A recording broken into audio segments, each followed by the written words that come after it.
She walked out of those heavy gray gates with nothing but a small plastic bag in her hands. 11 years. That's how long she'd been gone. They told her she was free now. But freedom felt strange, almost heavy. Her name is Grace Miller. And for 11 years, she carried someone else's crime on her back. Her husband's. She said yes to prison because she thought she was saving her family. Saving her little girl from growing up without a father. Saving a man she believed would do the same for her one day. But life doesn't always work like that. Sometimes the people we die for can't even live with what they've done. Grace had imagined this day 1,000 times behind those walls. The sunlight on her face, the air that didn't smell of concrete. Maybe a hug waiting for her at the gate. But there was no one there. Just silence. And the sound of that metal door closing behind her for good. She kept her head down, clutching that bag like it held pieces of her old life. A pair of worn jeans, a faded blouse, and a wedding ring she hadn't worn since the night she was arrested. When she boarded that old Greyhound bus headed back to her hometown in Tennessee, Grace didn't know what she was walking into. She thought maybe things could be fixed. Maybe she could still be mom to her daughter. Maybe she and Michael could start over. But the truth was waiting for her like a storm that had been building for years. She didn't know that while she was counting the days on a concrete wall, Michael was building a new life with someone else. Someone she trusted more than anyone in this world. Her own sister. Can you imagine that? You lose everything for love. And love gives you back betrayal. When Grace stepped off that bus, she looked like any other woman trying to find her way home. But home wasn't there anymore. The house she left behind had a new coat of paint, new furniture, and new faces inside. They say time heals.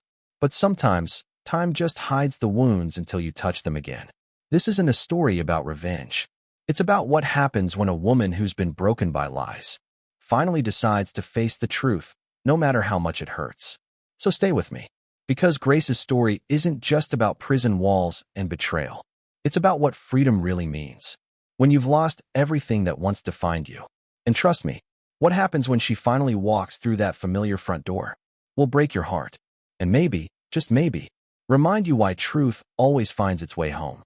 The Greyhound bus rumbled to a stop in Cedar Creek, Tennessee. Grace pressed her hand against the cool glass and took a slow breath.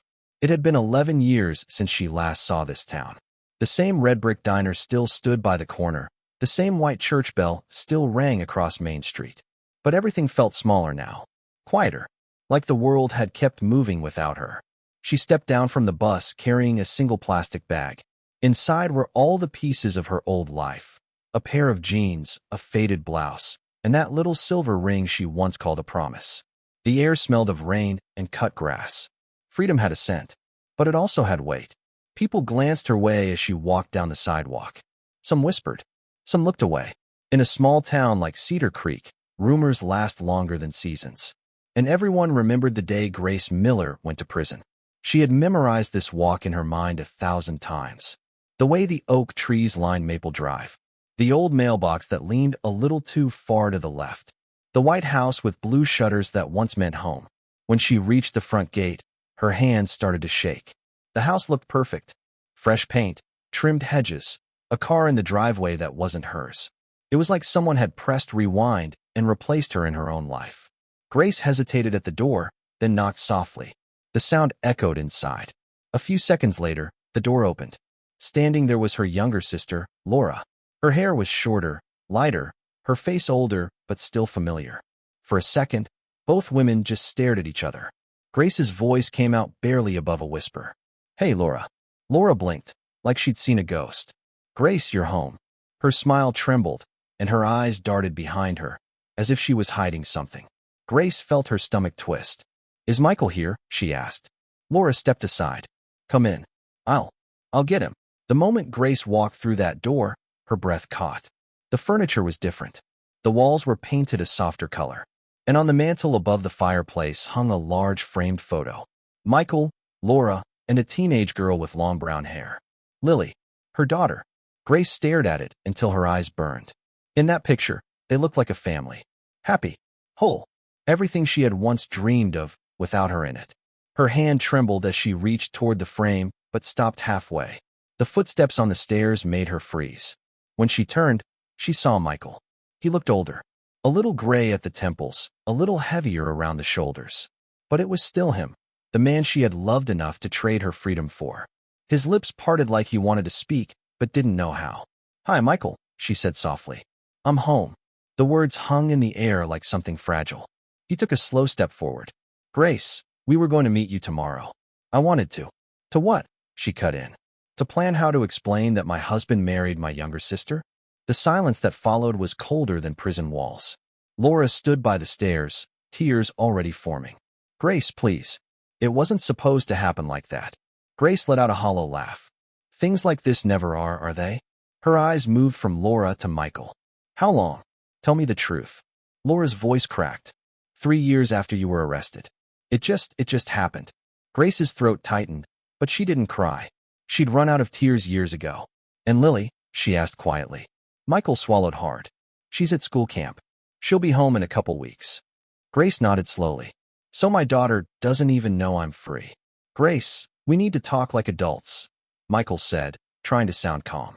She looked at him, and the weight of those years pressed down on her chest. "Like adults," she repeated. "I spent 11 years in prison for something you did. And now you want to talk like adults?" Before either of them could answer, a knock echoed from the front door. Laura flinched. Michael's face went pale. Grace turned toward the sound, her heart beating fast. When the door opened, Sheriff Tom Willis stood there, hat in hand. "Evening," he said, his eyes shifting between them. "Sorry to interrupt, but we've got a situation. Michael, we need to talk about the letters." Grace frowned. "Letters?" Michael's voice cracked just slightly. "It's nothing." The sheriff shook his head. "I wouldn't call it nothing. Someone's been sending him threats. Pictures of the house. The cars. Notes that say justice will be served soon." Grace looked at Michael. His jaw clenched. And for the first time since she'd walked through that door, she realized something. He was scared. She folded her arms. "Well, Michael, looks like justice isn't done with you yet." The sheriff cleared his throat. "Grace, I'm going to need to ask you a few questions too. The first letter came the same week your release got approved." Her laugh was short, sharp. "I was still behind bars when those letters arrived. You can check the records." She grabbed her bag and turned toward the stairs. "I'm tired, Sheriff. It's been a long day. But if justice is finally coming to this house, I'll make sure I'm here to watch it happen." The next morning, Grace sat at the small kitchen table, staring at the cup of coffee Laura had set in front of her. It was quiet, too quiet. The kind of silence that makes you feel like something's waiting to happen. Laura tried to smile, but her hands wouldn't stop fidgeting. "Michael had to step out early," she said softly. "He had a meeting." Grace nodded but didn't answer. Her eyes wandered around the kitchen. Every corner of that house held a memory that didn't belong to her anymore. Even the smell was different, vanilla candles instead of coffee and paint. She took a slow sip and said, "It's strange sitting here, knowing the world kept turning without me." Laura looked down. "Grace, I didn't know what really happened between you and Michael back then. He told everyone you were involved, and I wanted to believe you weren't, but—" Her voice trailed off. Grace sighed. You don't have to explain. People believe what's easiest to believe." Before Laura could respond, a car door slammed outside. Moments later, Sheriff Willis stepped through the open front door. He nodded politely, his face lined with concern. "Morning, ladies. I hope I'm not interrupting." Grace looked up. "You're back sooner than I expected, Sheriff." He pulled a small folder from under his arm and set it on the table. "I wish I was here for coffee, but we've got a problem." Michael received another letter. "Came in this morning." Laura froze, her hand halfway to her mouth. Grace leaned forward, her voice calm but sharp. "Another one? So how many does that make?" "3, the sheriff said, opening the folder. "All typed. No return address, same phrasing each time. And this one's different. It came with pictures, your house, your cars, even Michael's office downtown." He slid a clear evidence sleeve toward Grace. Inside was a photo of the front yard she was sitting in right now, taken from the street, maybe just a few nights ago. The words scrawled across the bottom said, "Justice will be served soon." Laura's voice shook. "Oh my God, who would do something like that?" Grace looked at the picture, then up at the sheriff. "Are you sure these were sent to him, and not from him?" The sheriff frowned. "I'm not ruling anything out. But right now, I just need to know where you've been since your release." Grace gave a dry laugh. "In prison. My release papers came through weeks ago, but I didn't walk out until last Friday. You can call the warden yourself." The sheriff nodded, making notes in his pad. I already did. You're telling the truth. Laura exhaled, but the tension in the room didn't fade. The sheriff hesitated before speaking again. Grace, I'm going to be honest with you. Michael thinks you might be behind the letters. Grace stared at him, then laughed quietly, but there was no humor in it. Of course he does. It's easier to believe the woman he betrayed is out for revenge than to admit someone else might have a reason to hate him.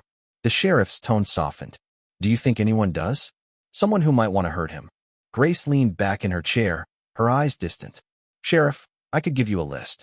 People he cheated, investors he lied to, families who lost everything because of his sweet-talking promises. But he made sure I was the one who paid the price for it.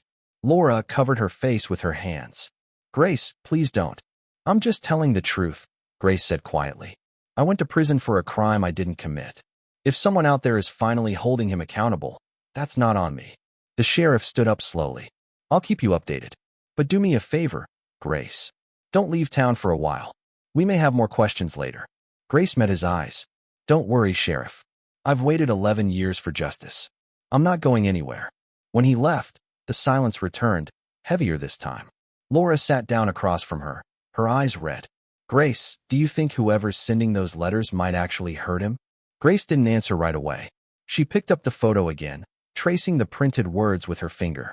Then she whispered, almost to herself, if they really wanted to hurt him, Laura, they wouldn't waste their time writing letters. That afternoon, Grace sat on a park bench near the edge of town. The air was warm, the kind of warmth that makes you think of summers long gone. Children were laughing somewhere behind her, and for a moment, she closed her eyes and pretended Lily was one of them. But that memory belonged to another lifetime. A man's voice broke through her thoughts. Didn't expect to see you back here, Grace. She opened her eyes and saw Robert Lang, Michael's old business partner. He looked older too, hair turning gray, tie loosened like he'd stopped caring years ago. He held a paper cup of coffee and sat down beside her without asking. I heard you got out last week, he said quietly. Didn't think you'd ever come back to Cedar Creek. Grace gave a small, tired smile. I didn't think I would either, but here I am. They sat in silence for a moment, watching the wind stir the leaves. Then Robert sighed. I should have visited you, Grace. I should have said something back then. Grace looked at him, confused. What are you talking about? He rubbed his face, as if trying to wipe off years of guilt. You took the fall for something you didn't do. I knew Michael was the one behind those deals. I knew it from the start. But I kept quiet because I was scared. He had everyone wrapped around his finger. Clients, lawyers, even the police chief. And I was just trying to protect my own neck. Grace's breath caught in her chest. So it's true. She had imagined this moment so many times, but hearing it out loud still hit like a punch to the gut. Robert nodded slowly. He was running a fake investment fund. On paper, it looked solid. Real investors, fake profits, everything clean. But it was all smoke and mirrors. When things started falling apart, he panicked. He told the feds you signed off on the accounts, that you handled the transfers. He said you were the one who moved the money overseas.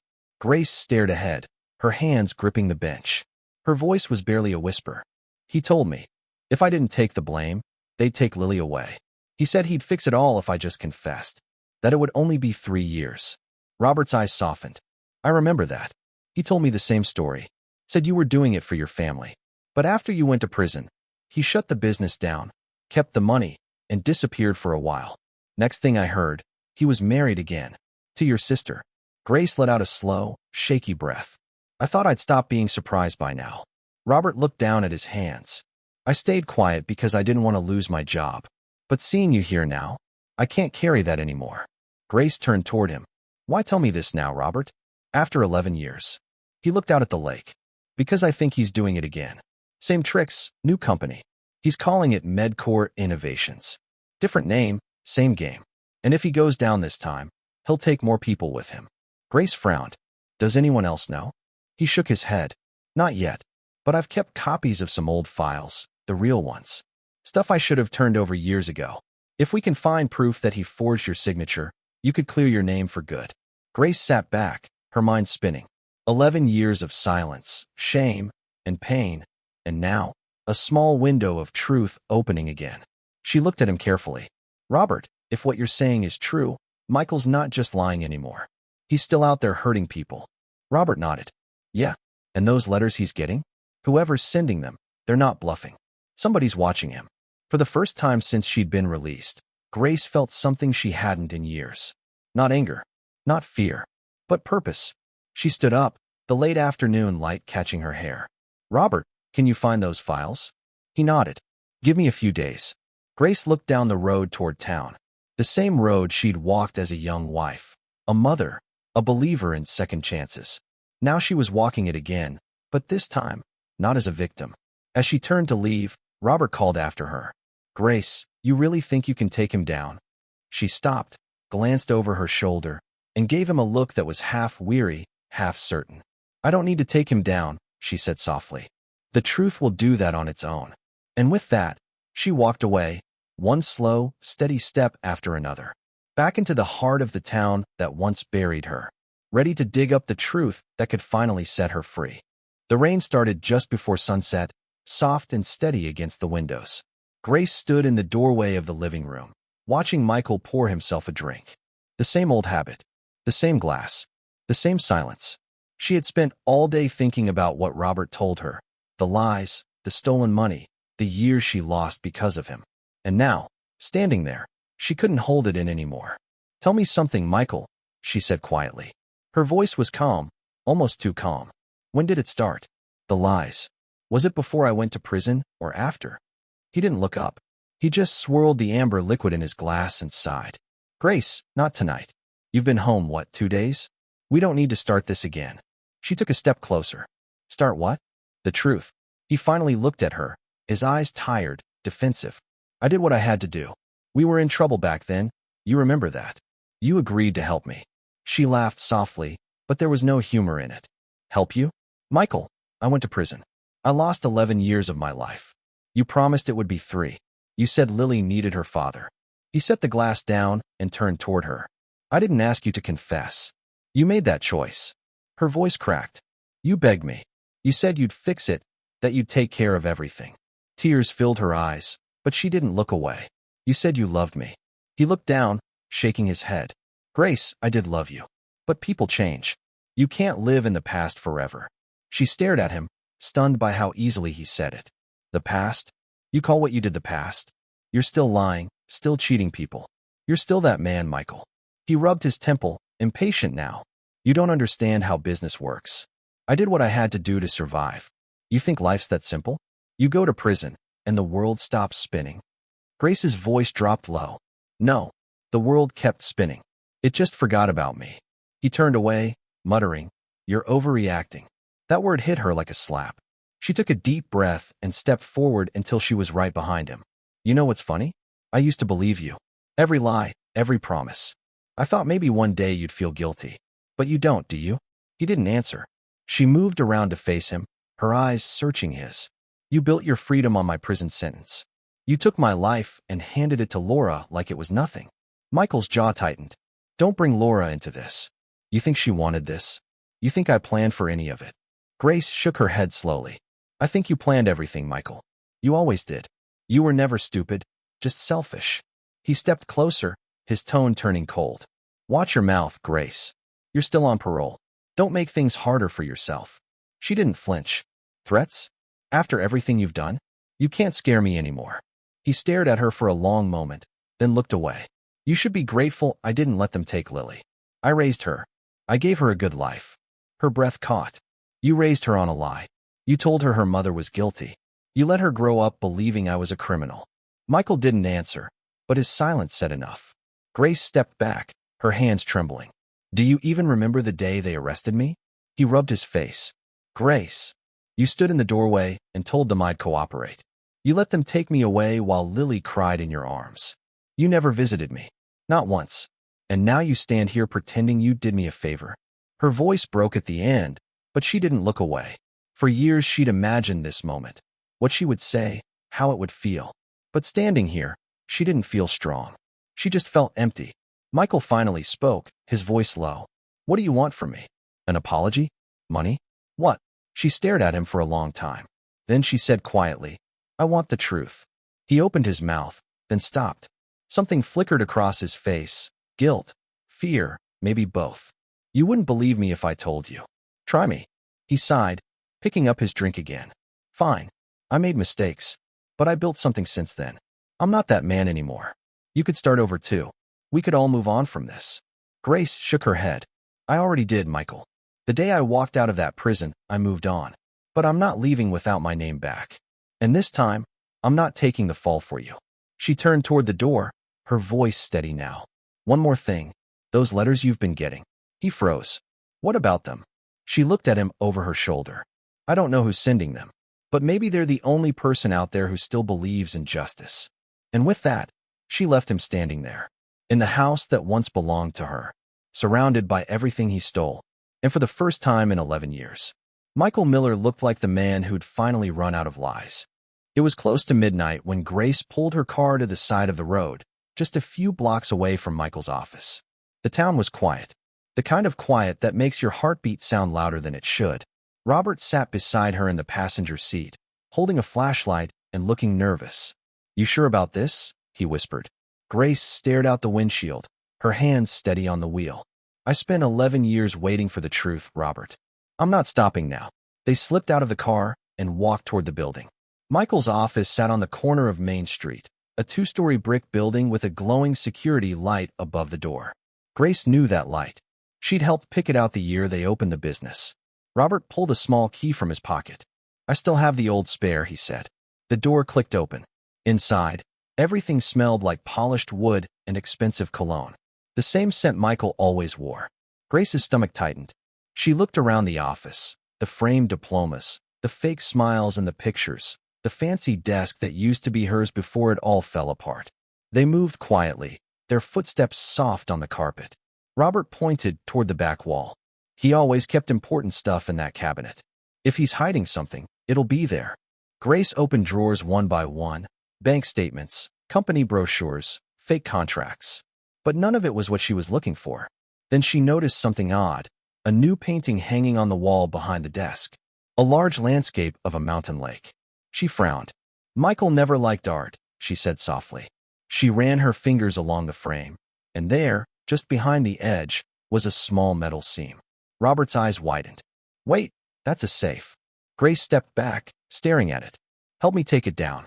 Together they lifted the frame off the wall, revealing a sleek black electronic safe. Robert whistled under his breath. Well, that explains the painting. Grace knelt down, brushing dust from the keypad. She stared at it for a long moment. Try the year he started the first company, she said. Robert punched in the numbers. 1998. A soft click echoed in the room. The door swung open. Inside were stacks of folders, flash drives, and a small black notebook. Grace's hands trembled as she lifted the notebook and opened it. The first page had a title written neatly across the top, Project Phoenix. Robert leaned over her shoulder, reading aloud. Operational Plan for Recovery and Risk Elimination. He paused. What does that even mean? Grace flipped through the pages. Inside were notes, names, dates, and her own signature on multiple documents. Except she knew she'd never signed them. The handwriting was close, but not hers. Her voice came out barely above a whisper. He forged them. Every single one. Robert picked up one of the flash drives, turning it in his hand. This could be the proof you need. Grace nodded, but something else caught her attention, a printed memo tucked into the back of the notebook. She pulled it out and read the last line aloud. If Grace returns, eliminate the risk. Her blood ran cold. Robert, this isn't just about money. He was planning something. Before he could respond, a sharp sound echoed from the hallway, the faint creak of a door opening. They froze. Robert turned off the flashlight. Someone's here, he whispered. Grace's heart pounded. She grabbed the notebook and the flash drive, slipping them into her bag. They stood perfectly still, listening.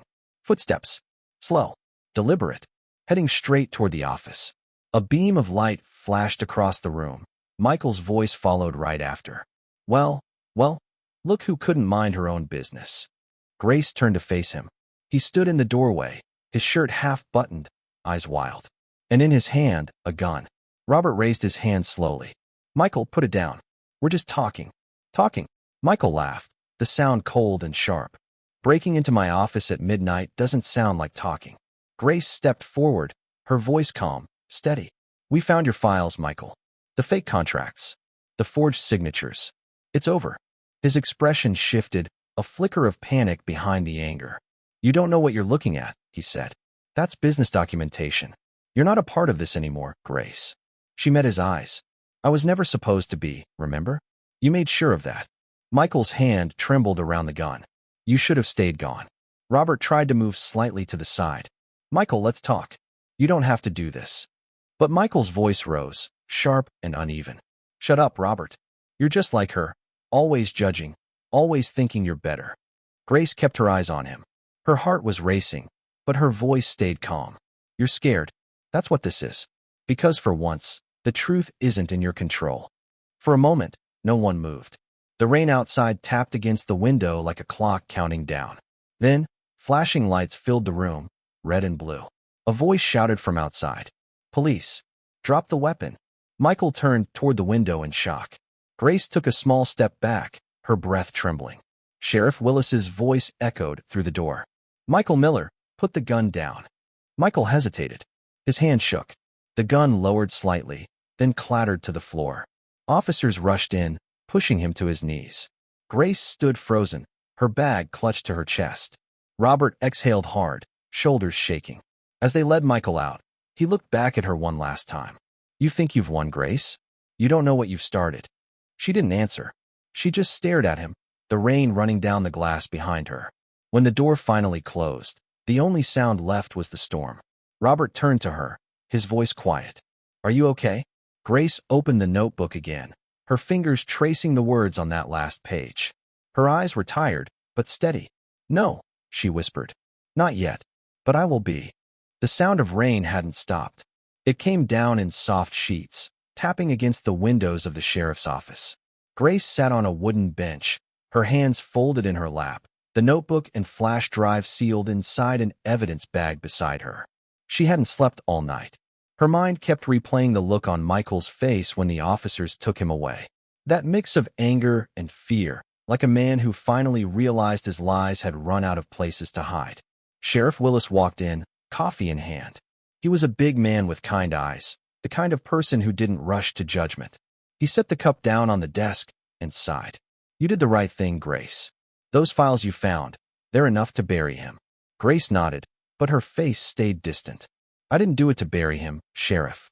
I just wanted the truth out. He studied her for a moment. You sure that's all you want? Grace looked up at him, her voice quiet.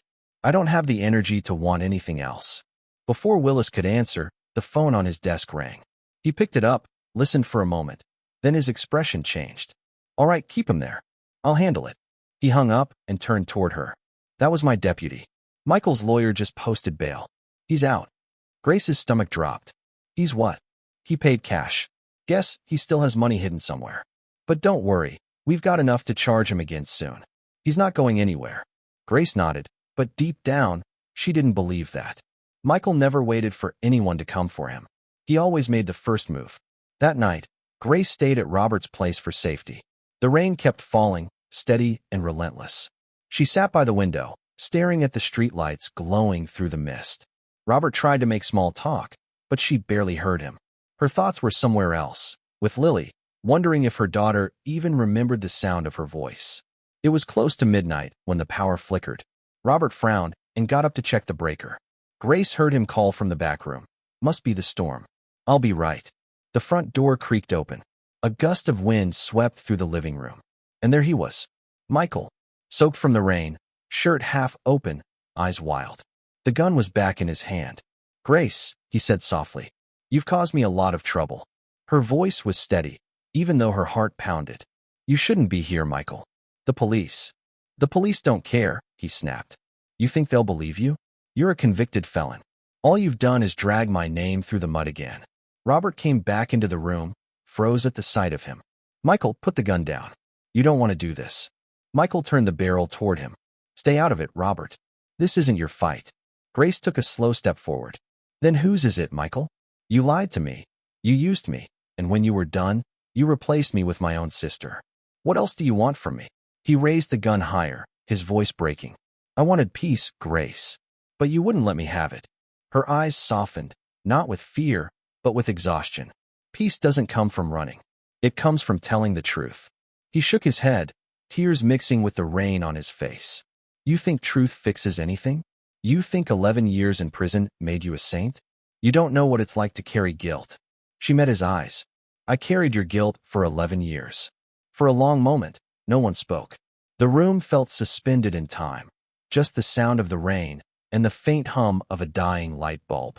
Then a voice came from outside. Sheriff's Department. Michael Miller, we know you're in there. Michael flinched. Grace didn't move.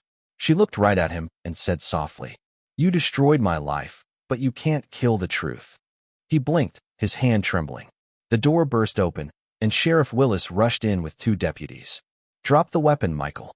Michael spun toward the sound. His finger twitched, and the gun went off. The shot hit the wall just inches from Robert's head. In an instant, the deputies tackled Michael to the ground, wrestling the gun away. The echo of that single shot hung in the air, sharp and final. Grace stood frozen, her breath caught in her throat. She watched as they cuffed him and dragged him toward the door. Michael turned his head, his voice hoarse. "You think you've won, Grace, but this isn't over." She didn't answer. There was nothing left to say. When the room finally went quiet again, Robert sank into a chair, shaking. Grace walked over to the shattered wall, touching the hole where the bullet had hit. Then she whispered, almost to herself, "It's over, Michael. Whether you believe it or not, it's over." Outside, the storm began to fade. The rain slowed to a soft drizzle. And for the first time in a long time, Grace felt like she could finally breathe. 2 weeks later, the air in Cedar Creek felt different. Lighter somehow. Like the whole town had finally exhaled after holding its breath too long. Grace stood at the bus station just after sunrise. The world was quiet except for the sound of a train in the distance and the soft hum of cicadas waking up.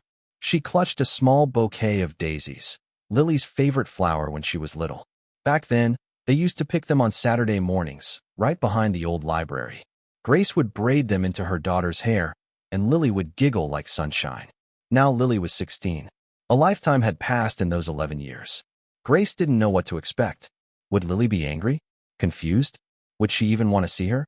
The bus hissed as it pulled into the station. Passengers began stepping off, one by one. A man with a duffel bag, an older couple, a young woman on her phone. And then Grace saw her. Lily. Tall, thin, hair darker than she remembered, eyes the same shade of brown as Michael's. For a moment, Grace forgot how to breathe. She wanted to run to her, to grab her and never let go, but her feet wouldn't move. All those years of silence sat heavy on her chest. Lily spotted her and hesitated. Her backpack hung loosely off one shoulder. "Mom," she said softly, her voice unsure, like she wasn't certain she was saying the right word. Grace nodded, her eyes already filling. "Yes, sweetheart. It's me." They stood there for a heartbeat that felt like forever. Then Lily took a small, hesitant step forward, and then another, until she was close enough for Grace to reach out. Grace's voice trembled. "I wasn't sure if you'd come." Lily looked down, her hands twisting around the strap of her bag. "Aunt Laura said you wanted to see me. She told me everything." Grace swallowed hard. "Not everything, I hope. Some things are too heavy for you to carry." Lily's eyes lifted, wet but brave. "She said you went to prison for something you didn't do. That you were trying to protect Dad." Grace nodded slowly. "That's true. Why would you do that?" Lily asked. Her voice cracked just slightly, not out of anger, but confusion, the kind that comes from realizing your whole life was built on half-truths. Grace took her daughter's hands. "Because I thought love meant sacrifice. I thought if I took the blame, we could still be a family when I came home.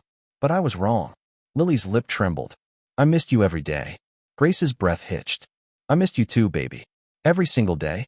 There were nights I used to trace your name on the wall just to remember how it felt to say it." Lily's tears spilled over. "I used to tell people you were working far away. I didn't want them to think bad about you." Grace smiled through her own tears. "Oh, honey, you don't know how much that means to me." They stood there for a moment, just holding hands, the morning light warming their faces. The world seemed to shrink down to just the two of them, mother and daughter, finally breathing the same air again. After a while, Lily whispered, "What happens now?" Grace brushed a strand of hair from her daughter's face. "Now? We take it one step at a time. I don't know what the future looks like, but I want to be part of it, if you'll let me." Lily nodded, her voice small but steady. "I want that too." Grace let out a shaky laugh. "Good, because I've been saving 11 years of hugs. and then she pulled her daughter into her arms. Lily didn't resist. She melted into her mother's embrace like she'd been waiting for it her whole life. The daisies fell from Grace's hand, scattering across the platform, white petals against gray concrete. For the first time in more than a decade, Grace felt something close to peace. Not because everything was fixed, it wasn't, but because, for the first time, she wasn't alone in it anymore. When they finally stepped back, Lily smiled through her tears. "Mom, can we go home?"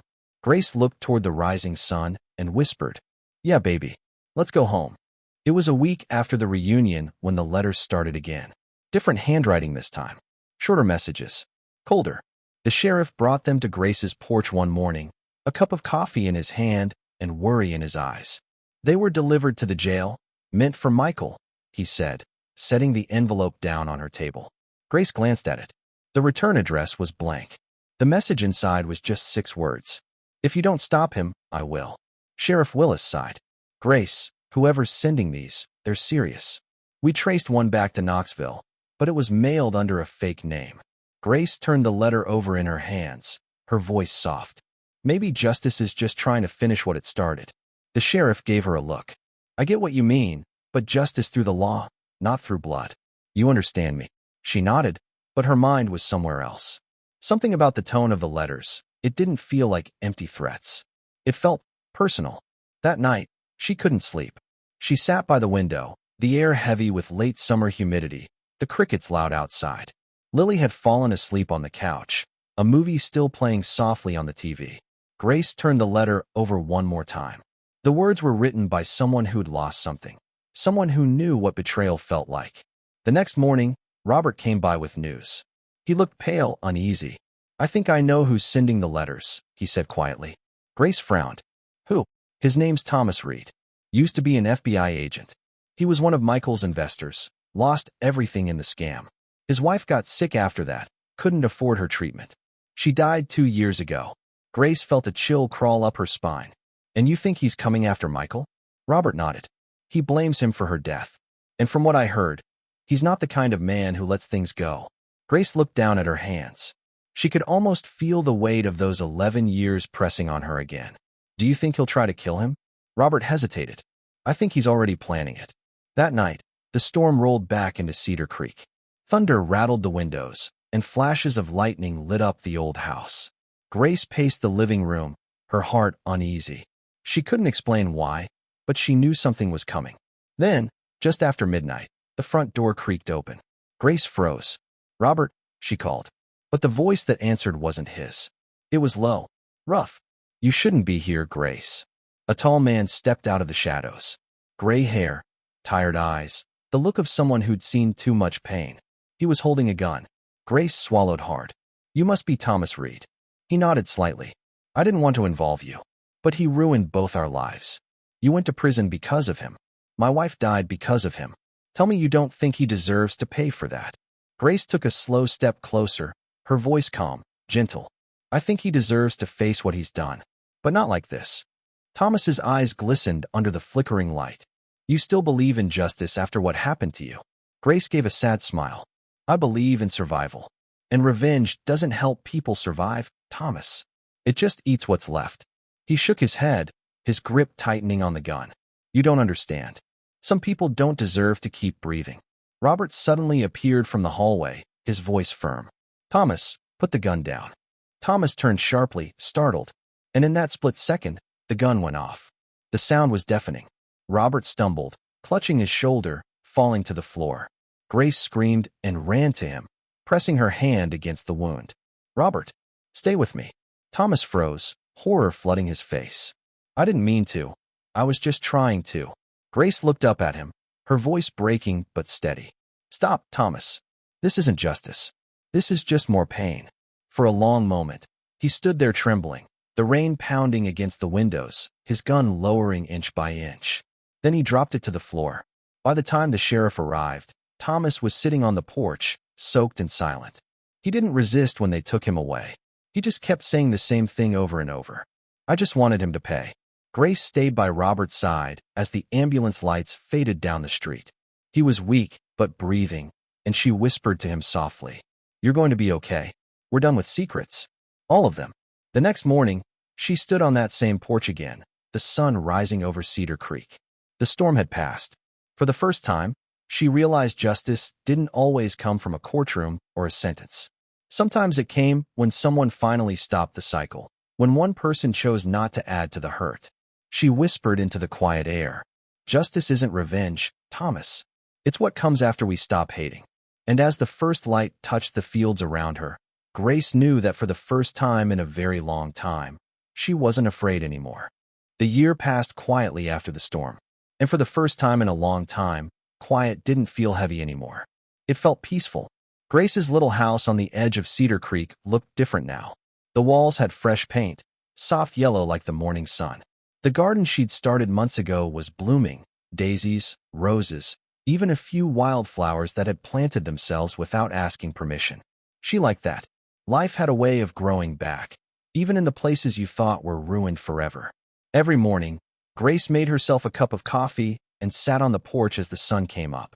She'd watch the light spread slowly across the yard, touching the world awake. It was her favorite time of day. Quiet, simple, honest. No noise. No lies. Lily would visit every weekend from college now, always carrying stories and laundry. They'd cook together, talk late into the night. Sometimes, Lily would fall asleep on the couch, the same way she used to when she was little. Grace would sit there, watching her breathe, and whisper a small thank you to whatever higher power had brought her girl back. Robert recovered too. His shoulders still ached when it rained, but he was alive. They saw each other often, sometimes sharing dinner, sometimes sitting in silence that didn't need words. After everything they'd been through, silence between them felt like understanding. Michael, on the other hand, was gone. 25 years without parole. Grace didn't visit, didn't write, didn't hate him either. One day she just realized she didn't carry his name in her heart anymore. And that felt like freedom in its purest form. As for Thomas Reed, the man who almost lost himself to revenge, he pled guilty and served a short sentence. He wrote to Grace once before he passed. The letter was short.